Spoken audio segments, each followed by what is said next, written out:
Apapun mereka bilang, tekadku takkan hilang, jalanku masih panjang.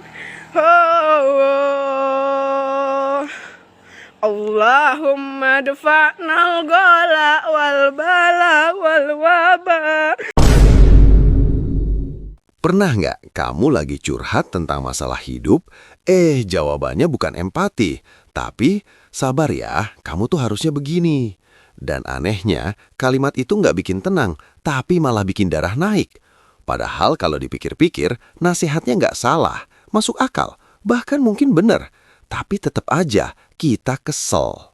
Pertanyaannya, kenapa sih kita benci banget dinasihati? Apa karena kita baperan? Atau karena kita perokok? Ngerokok nih kuwi tiap satu hisapan itu mendapatkan pahala. Percaya apa ora? Allah. Atau jangan-jangan kita pendukung Prabowo? Mari kita bedah di video kali ini. Putar dulu intronya. Hidup Jokowi! Kenali dunia dalam satu cerita. Bab 1. Ketika nasihat terdengar seperti serangan pribadi. Coba ingat satu momen ini. Kamu lagi cerita panjang lebar. Capek, emosi, mungkin sedikit curhat. Lalu lawan bicara mengangguk sebentar dan berkata, "Sebenarnya kamu tuh harusnya..." Dan boom, mood langsung turun. Padahal niatnya baik, tapi kenapa rasanya kayak diserang? Menurut psikologi, otak manusia nggak memproses nasihat sebagai informasi netral. Nasihat sering diterjemahkan otak sebagai evaluasi diri. Artinya, bukan cuma aku dapat saran, tapi aku dianggap salah. Dan bagi manusia, merasa salah itu nggak nyaman. Harga diri langsung tersentil. Otak primitif kita aktif, masuk mode bertahan. Akibatnya, kita bukan lagi mendengar, tapi melindungi diri. Makanya banyak nasihat gagal bukan karena nasihatnya jelek, tapi karena otak sudah menutup pintu sejak kalimat pertama. Bahkan sebelum saran selesai, hati sudah bilang, "Udah, nggak usah." Bab 2. Otak manusia anti diatur. Mari kita mulai dari satu fakta sederhana tapi nyebelin. Otak manusia nggak suka merasa dikontrol. Dalam psikologi, ini disebut psychological reactance. Intinya, saat seseorang merasa kebebasannya diambil, bahkan cuma lewat kata harus, otak langsung pasang mode bertahan. Jadi bukan karena nasihatnya jelek, tapi karena otak kita ngerasa, "Loh, kok lu ngatur hidup gue?"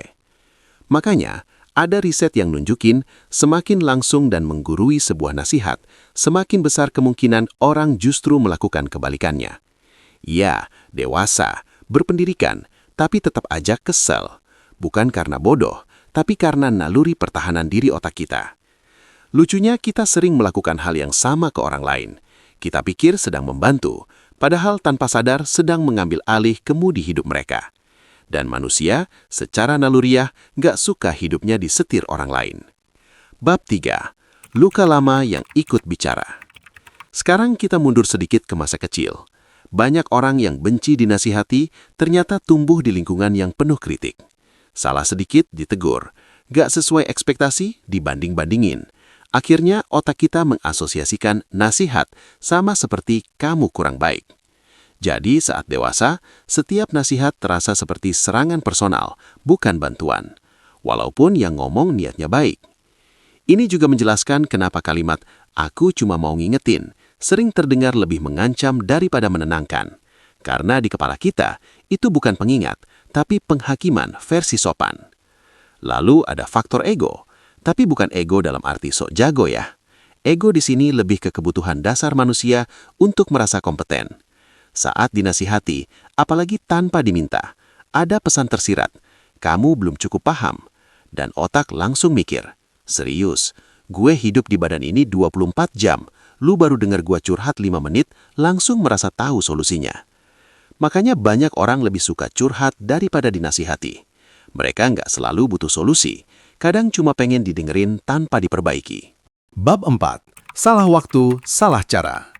Satu hal yang sering diremehkan dari nasihat adalah timing.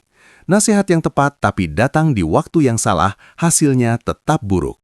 Bayangkan, orang yang baru gagal, capek, mental lagi turun, lalu ada yang bilang, harusnya kamu dari awal mikir lebih matang.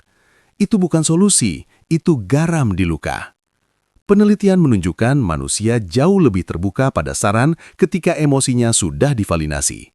Kita ingin didengar dulu, bukan langsung diarahkan. Kadang yang kita butuhkan bukan jawaban, tapi seseorang yang bilang, ya, ini memang berat. Sayangnya, banyak orang melompat langsung ke solusi karena ingin terlihat membantu. Padahal yang dibutuhkan bukan peta jalan, tapi teman seperjalanan. Nasihat tanpa empati hanya akan terdengar seperti ceramah. Bab 5. Kita sebenarnya tidak benci nasihat. Ternyata, kita sering mencari nasihat. Kita nonton video pengembangan diri, baca buku, tanya teman dekat, bahkan nanya ke orang asing di internet. Jadi masalahnya bukan pada nasihat itu sendiri. Perbedaannya ada pada kendali. Kita menerima nasihat ketika kita yang meminta, ketika kita siap, dan ketika datang dari orang yang kita percaya. Di situ nasihat terasa seperti pegangan, bukan tekanan. Manusia tidak benci diarahkan. Manusia benci diposisikan sebagai orang yang salah. Kita lebih mudah berubah ketika merasa aman, bukan ketika merasa dihakimi. Dan mungkin pelajaran terpenting dari semua ini adalah, sebelum memberi nasihat, tanyakan dulu, dia butuh solusi atau cuma butuh ditemani? Jadi siapa nih yang suka ngerasa kesel kalau dinasehatin orang lain?